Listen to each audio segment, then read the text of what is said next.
바울은 가는 곳마다 그리스도께서 죽은 자 가운데서 다시 살아나셨다라고 하는 것을 선언하고 선포하고 전파했습니다.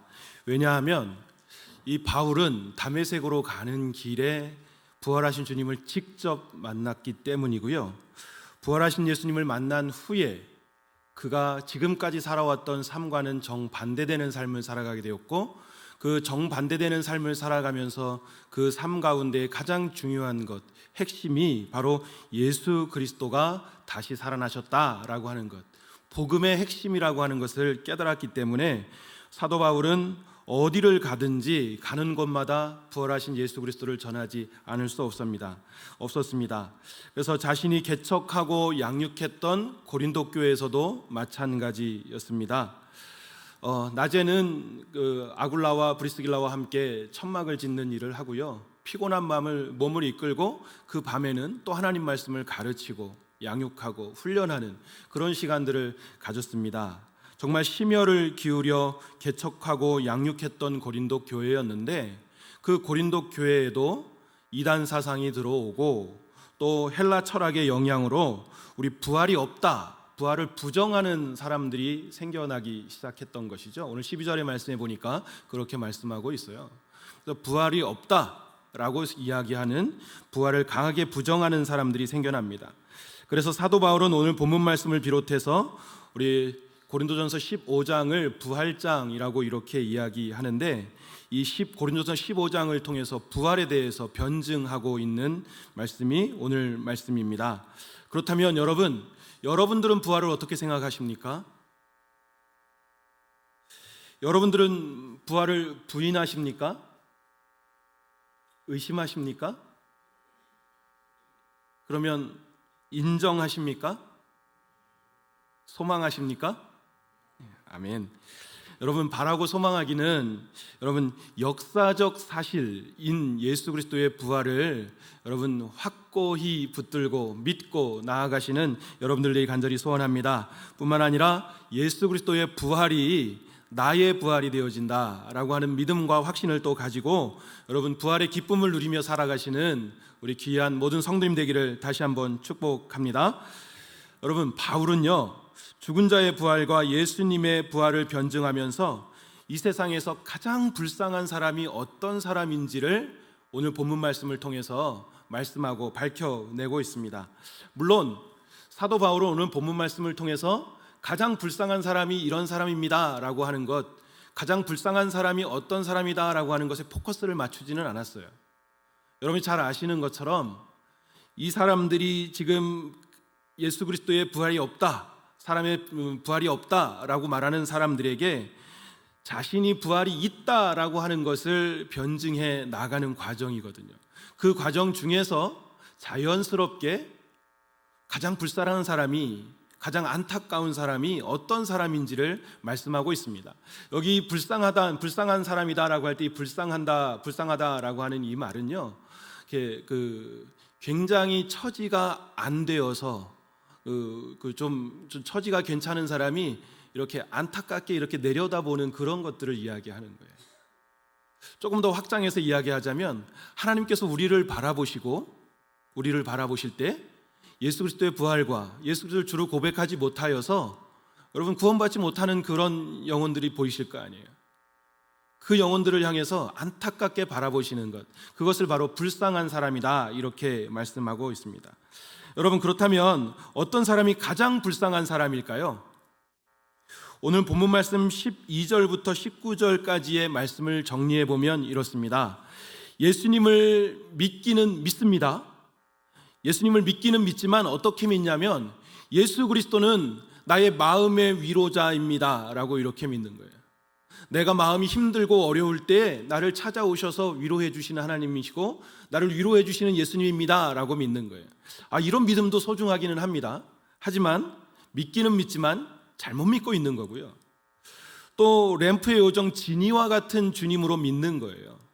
내가 소원이 있고 내가 바라는 것들이 있으면 언제든지 내가 기도해서 그분이 나의 소원을 들어줘야 하는 그런 하나님으로, 예수님으로 믿는 사람들이 있는 거죠. 또 믿기는 믿는데 어떻게 믿냐면 나의 수호신으로 믿는 거예요. 우리는 그렇게, 우리 그리스도인은 그렇게 하지 않지만 가끔씩 믿지 않는 분들 차를 타게 되면 저 브레이크 페달 밑에 북어대가리 이렇게 묶어놓고 다니시는 분들이 계시더라고요. 그리고 어쩌다가 트렁크를 이렇게 들어보면 트렁크 저 구석에 북어대가리 이만큼 북어 한 마리 묶어놓고 하얀 실로 이렇게 묶어놓은 분들이 계시더라고요. 그들의 심리가 뭘까요? 귀신이 와서 자기를 안전하게 지켜주길 원하는 거예요. 그런데 예수 그리스도를 수호신으로 믿는다라고 하는 것은 그것과 일반 다르지 않습니다. 별반 다르지 않습니다. 예수 그리스도를 그렇게 믿는 것이죠. 또 어쩌면 우리의 강력한 리더와 승리자로서의 예수 그리스도를 믿는 것입니다. 죽은 자의 부활이 없다고 믿으면서 또 예수 그리스도의 부활도 부정하면서 복음의 핵심인 예수 그리스도의 부활을 인정하지 않는 사람들, 예수 그리스도를 믿기는 믿지만 바르게 믿지 못하면서 죽은 사람의 부활과 예수 그리스도의 부활을 믿지 않는 사람들, 그 사람들이 바로 가장 불쌍한 사람이다, 이렇게 말씀하고 있는 것입니다. 그러다 보니까 그들의 눈은 어디를 향해 있냐면 영생과 하나님 나라를 향해 있지 않고요, 항상 오직 이 세상에서 무엇을 먹을까, 무엇을 마실까, 무엇을 입을까에 초점이 맞춰져 있는 거예요.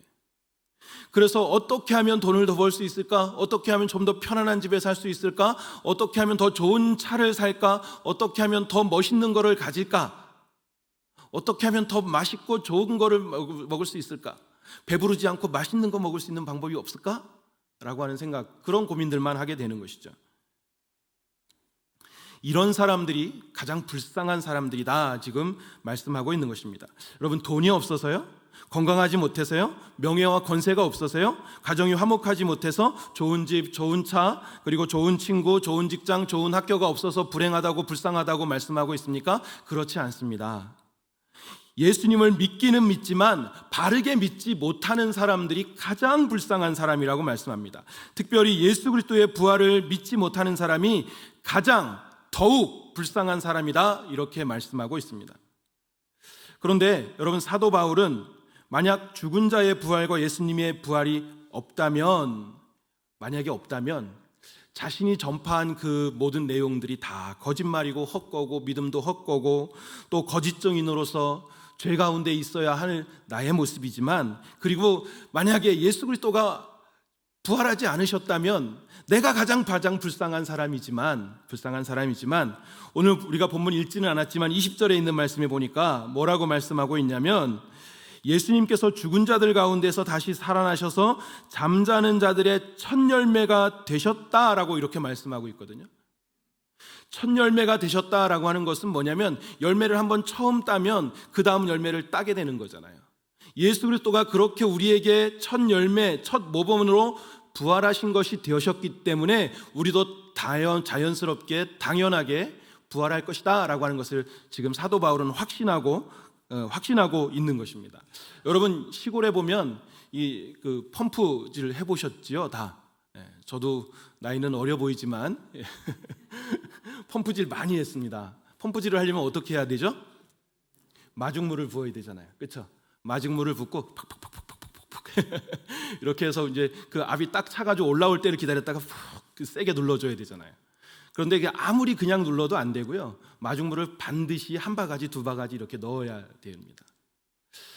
첫 열매와 마중물이 비유가 적당할지는 모르겠지만 마중물과 같은 것이죠. 주님께서 우리를 위해서 죽으시고 부활하신 것을 통하여 우리를 살리시는, 우리도 부활하게 하시는 그 역할을 하시는 것이 바로 예수 그리스도의 부활이었다라고 하는 것입니다. 그래서 만약에 예수님의 부활이 없었다면 자신이 가장 불쌍한 사람이지만, 예수님의 부활이 있고 그것이 첫 열매가 되어지고 내가 그 다음에 부활할 것을 확신하고 있기 때문에 나는 복되고 가장 행복한 사람이다 라고 하는 것을 지금 말씀하고 선포하고 있는 것입니다. 그렇다면 여러분, 행복한 사람은 어떤 사람일까요? 방금 말씀드렸던 것처럼 부활하신 예수님을 믿고 예수님의 부활하심과 같이 나도 부활할 것이라고 하는 것을 확신하는, 믿는 사람들이 가장 행복한 사람입니다. 그것이 바로 부활신앙을 가진 사람들이라고 하는 것이죠. 부활신앙을 내 안에 가지면 나는 가장 행복한 사람이 될 수 있습니다. 또 그러면 여러분, 이렇게 생각해 보십시다. 여러분, 우리를 복된 자리로 인도하고 우리를 행복하게 하는 부활신앙은 또 뭘까요? 자꾸 이렇게 맴맴 도는 것 같지만 이제 좀 나가겠습니다. 부활신앙은 뭘까요? 방금 말씀을 드렸어요. 예수님께서 부활하신 것처럼 나도 부활할 것을 믿습니다 라고 하는 큰 대전제를 가지고 있어요. 그런데 여러분, 이렇게 큰 대전제 외에 부활신앙이 우리의 삶 속에서 구체적으로 어떻게 나타나야 되는가, 그 부분을 오늘 한 3가지 정도로만 살펴보려고 합니다. 첫 번째로 뭐냐면 성경대로 믿는 신앙입니다. 성경대로 믿는 신앙과 성경대로 믿는 신앙을 가진 사람들입니다. 우리 고린도전서 15장 3절과 4절 말씀인데요, 우리 한 목소리로 함께 읽겠습니다. 시작. 내가 받은 것을 먼저 너희에게 전하였노니 이는 성경대로 그리스도께서 우리 죄를 위하여 죽으시고 장사 지난 바 되셨다가 성경대로 사흘 만에 다시 살아나사. 아멘. 자, 부활하신 주님은 성경대로 죽으시고 부활하셨습니다. 예수님이 어떤 분이세요? 근본 하나님의 본체시고 그분의 말씀이세요. 그분 말씀 자체이세요. 하지만 그분이 육신 가운데 오셔서 성경대로 행하시고 성경대로 하나님의 말씀을 성취하셨습니다. 하나님의 그 언약을 성취하셨습니다. 예수님을 따르는 우리는 그러면 어떻게 해야 할까요? 하나님이신 예수 그리스도께서 하나님의 말씀을 성취하시고 그것을 따라 삶을 살아가셨는데 우리는 어떻게 해야 할까요? 우리는 예수 그리스도를 따라가는 제자들이라고 한다면, 예수 그리스도와 함께 삶을 살아가는 그리스도인이라고 한다면 어떻게 해야 할까요? 우리도 하나님의 말씀대로 예수 그리스도의 고난당하심과 죽으심과 부활하심을 믿는 부활신앙을 가져야 하는 것입니다. 하나님 말씀대로 살아가는 것, 바로 그것이 부활신앙입니다. 하나님 말씀대로 그 삶을 실천해 가는 것, 그것이 부활신앙입니다. 여러분, 혹시 여러분들 중에 부활을 눈으로 목도하신 분 계십니까? 눈으로 확인하신 분 계세요? 아니면 천국을 다녀오신 분 계실까요? 사실 우리의 이성과 경험으로는 도저히 믿을 수 없고, 정말 부활이라고 하는 그 말 자체가 여러분 허무맹랑하기 그지없습니다. 그러나 하나님께서 이 말씀을 통하여 그 부활을 말씀하셨고 우리를 알게 하셨고 성령님을 통하여 깨닫게 하셨기에 우리는 그 말씀을 통해 하나님의 말씀을 성경대로, 그 하나님 말씀대로 믿고 그것을 살아가는 것이죠. 이게 바로 부활신앙입니다. 말씀대로 살아가는 신앙, 부활신앙의 모습입니다. 여러분, 이것이 부활신앙입니다. 가장 행복한 사람이 살아가는 첫 번째 방법입니다. 여러분, 말씀대로 삶을 살아가시는 여러분들 되길 간절히 바라고 소원합니다. 요 시편 1편 1절의 말씀에 보니까 복 있는 사람은 이라고 말씀하고 있습니다. 그는 주야로 하나님의 말씀을 묵상하는 사람이 가장 복 있는 사람이고요, 행복한 사람이라고 말씀하고 있습니다. 여러분, 주야로 하나님의 말씀을 묵상함으로 복된 삶을 사시는 여러분들 되길 간절히 소원합니다. 두 번째로 천국에 소망을 둔 신앙, 또 혹은 천국에 소망을 둔 신앙을 가진 사람을 바로 우리는 부활신앙을 가진 사람이다, 이렇게 이야기합니다. 고린도전서 15장 19절 말씀인데요, 우리 한 목소리로 함께 읽겠습니다. 시작. 만일 그리스도 안에서 우리가 바라는 것이 다만 이 세상의 삶뿐이면 모든 사람들 가운데 우리가 더욱 불쌍한 자이리라. 아멘. 부활신앙을 가진 사람이란 이 세상의 삶뿐인 것처럼 삶을 살아가는 사람이 아니라, 이 세상에 오리라는 사람이 아니라 두 발을 이 땅, 이 세상에 단단히 디디고 서서 이 눈은 어디를 봐야 하냐면 하나님 나라를 보는 사람입니다. 두 발은 단단히 그 땅에 고정시키고 늘 하나님을 바라보고 천국을 바라보는 사람입니다. 그런데 여러분, 우리 가운데 종종 두 극단을 보게 됩니다. 첫 번째는 뭐냐면 이 세상 살이가 너무 힘들고 어렵고 지쳐서 천국에 대한 소망이 아예 없어져 버린 사람들, 혹은 이 세상이 너무 재밌는 거예요. 너무 신나는 거예요. 너무 즐거운 거예요. 그래서 천국을 생각할 틈도 없는 것이죠. 그러다 보니까 이 세상에 너무 집중하고 천국에 대해서는 도외시하고 그것을 생각하지 않는 그런 삶을 살아가는 사람들이 있는가 하면, 또 다른 사람들은 천국을 지나치게 소망하고 살다 보니까 이 세상의 삶을 도외시하게 되는 것이죠. 가족을 내버리고 또 삶의 직장을 내버리고 그의 삶을 다 버려버리고 오로지 천국만 바라보며 살아가는 사람들도 있다라고 하는 것이죠.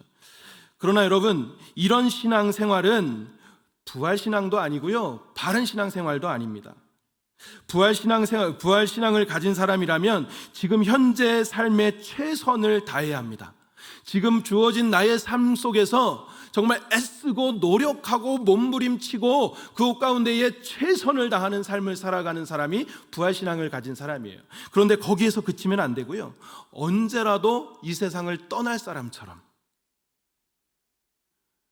하나님이 부르시면 언제라도 떠날 사람처럼 늘 준비하고 천국에 하나님 나라의 소망을 두고 살아가는 사람, 그 사람이 천국의 소망을 둔 사람입니다. 이것이 부활신앙이고요, 가장 행복한 삶을 사는 사람의 삶의 모습입니다. 오늘 부활주일 일부 예배에 아침 이른 시간에 나오셔서 함께 예배하시는 우리 귀한 성도님들, 또 온라인으로 함께 하시는 성도님들, 우리 모든 성도님들께서 이 땅에 두 발을 단단히 디디고 서서 천국을 바라보시며 언제든지 하나님 부르실 때에 아멘, 내가 여기 있습니다 라고 대답할 수 있는 우리 복된 부활신앙의 소유자 되시는 여러분들 되길 간절히 소원하고 축복합니다. 세 번째로, 증인의 삶을 사는 사람입니다. 고린도전서 15장 1절부터 11절까지 말씀 중에 우리 4절만 있는데요, 우리 한 목소리 좀 함께 읽어보겠습니다. 시작. 형제들아, 내가 너희에게 전한 복음을 너희에게 알게 하노니 2절, 너희가 만일 내가 전한 그 말을 굳게 지키고 헛되이 믿지 아니하였으면 그로 말미암아 구원을 받으리라. 내가 받은 것을 먼저 너희에게 전하였노니 그러므로 나나 그들이나 이같이 전한 파함에 너희도 이같이 믿었느니라. 아멘. 부활신앙의 세 번째 신앙은 증인의 삶을 사는 사람입니다. 특별히 어떤 상황 속에서도 부활의 주님을 전하는 증인의 삶을 사는 것이 부활신앙이고요, 부활신앙을 가진 사람들의 모습입니다. 여러분, 우리가 금방 읽었던 고린도서 15장 1절부터 11절까지 말씀 속에 사도 바울은 고린도 교회에게 계속 반복해서 말씀하고 있는 것이 있어요. 빨간 글씨로 색을 들인 글씨인데요, 너희에게 전한 복음을, 사도는 자신이 증인의 삶을 살기 위하여 고린도 교회에 복음을 전했고요, 2절의 말씀에 보니까 내가 전한 그 말, 복음입니다, 그것을 전했고요, 또 3절의 말씀에 보니까 너희에게 전하였노니 라고 말씀하고 있습니다. 그리고 11절의 말씀에 보니까 나나 그들이나, 사도 바울 외에 다른 교사들을 말하는 거예요. 그들이나 이같이 전파하매 라고 말씀하고 있어요. 사도 바울은 끊임없이 부활의 증인으로, 복음의 증인으로 그 복음을 전하는 사람들이었음을 볼 수 있습니다.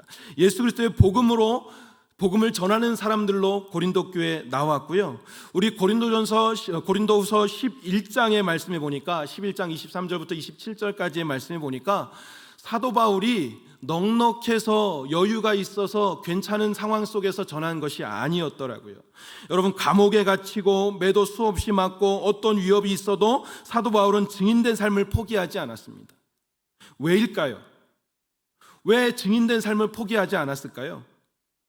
그 다메섹 도상에서 부활하신 주님을 만난 그 감사와 감격이 이 안에 있었기 때문이에요. 사도 바울 안에 그 부활하신 주님을 만난 감사와 감격이 있었기 때문에, 그 감사와 감격을 자신 안에 가둘 수 없었기 때문에 그는 어떤 상황 가운데에서도 복음의 증인으로, 부활의 증인으로 세워지고 서려고 애쓰고 노력했던 것입니다.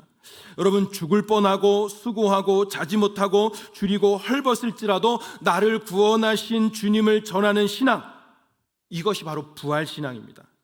행복한 사람들의 모습입니다. 우리 사랑하는 성도님들, 부활하신 주님을 믿으시죠? 그리고 그 부활하셔서 나에게 첫 열매가 되어 주심으로 나를 부활하도록 이끄시는 그 하나님을 믿으시죠? 그 감사와 감격이 여러분들 안에 있으시죠?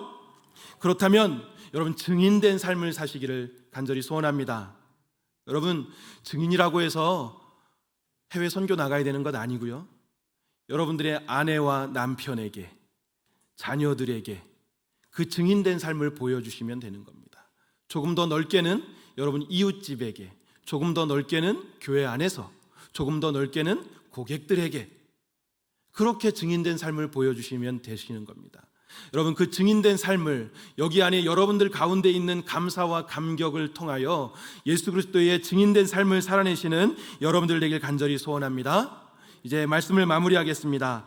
가장 행복한 사람으로 살기를 원하십니까? 여러분 제가 프로야구를 좀 좋아합니다. 야구하는 거 제가 직접 하지는 못하는데 보는 걸 좋아해요. 그런데 요즘 프로야구가 이제 7경기가 치러졌거든요. 7경기가 치러졌는데 한화 이글스가 아주 파란을 일으키고 있습니다. 7경기 중에 6경기를 이기고 한 게임을 졌어요. 여러분 근데 왜 파란이냐면 1919년도에 10팀 중에 9등, 2020년에 10팀 중에 10등, 2021년에 10팀 중에 10등, 2022년에 10팀 중에 10등, 2023년에 10팀 중에 9등 이렇게 했던 팀이에요. 그런데 여러분 지금 7게임 했는데 6게임 이고 한 게임 졌어요. 그러니까 여러분 관중석에 있는 그 하나 이글스의 응원단들이 아주 유명하거든요. 마이크 안 쓰고 생 목소리로 응원하기를 유명하거든요. 근데 그들의 노래가 뭔지 아세요? 맞습니다. 예, 윤한기 목사님이 예전에 불렀던 나는 행복합니다. 나는 행복합니다. 그런데요 하나 이글스가 이길 때 이렇게 부르고 있지만 사실은 질 때도 그렇게 불러요. 그들이 지고 있다고 하더라도 최선을 다하는 모습을 보면 그 모습을 보면서 나는 행복합니다. 이렇게 하면서 응원을 해요. 여러분 그들의 기준은 뭡니까? 그들은 하나 이글스 팀이 이기는 것이에요. 그리고 그곳에서 쾌감을 느끼는 것이고요. 이기지 않더라도 열심을 다하는 모습을 보면서 쾌감을 누리는 거예요. 그렇다면 여러분 우리는 어디서 쾌감을 누리고 어디서 행복을 찾아야 할까요? 예? 우리는 어디서 그것을 찾느냐면 여러분 성경대로 하나님을 믿는 거예요. 성경대로 예수 그리스도의 부활을 믿는 거예요. 그리고 천국의 소망을 둔 증인으로서의 삶을 살아가는 거예요. 그것이 바로 우리의 기준인 거예요. 그 삶을 살아가다 보면 우리도 자연스럽게 나는 행복합니다, 나는 행복합니다 라고 하는 말이 절로 나오게 되는 것이고요. 내가 그것을 고백하지 않더라도 내 삶 속에서 행복한 그 아우라가 이렇게 펼쳐져 나오게 되는 겁니다. 여러분 복된 부활의 신앙을 가지고 증인의 삶을 살아가시는 우리 천국의 소망을 두시는 여러분들 되시기를 간절히 소원합니다. 저와 여러분들의 삶이 충만한 그 기쁨, 행복이 넘쳐나기를 간절히 소원합니다. 그리고 오늘 부활주일을 맞아서 나의 부활 신앙을 다시 한번 점검하고요. 오늘로 인하여서 앞으로는 여러분 그 부활 신앙을 통하여 승리하고 늘 행복한 삶을 살아가시는 복된 모든 성도님 되기를 간절히 소원합니다. 제가 기도하겠습니다. 사랑과 은혜가 풍성하신 하나님 감사를 드립니다. 부활의 첫 열매가 되어 주셨기에 우리가 부활할 수 있음을 고백합니다.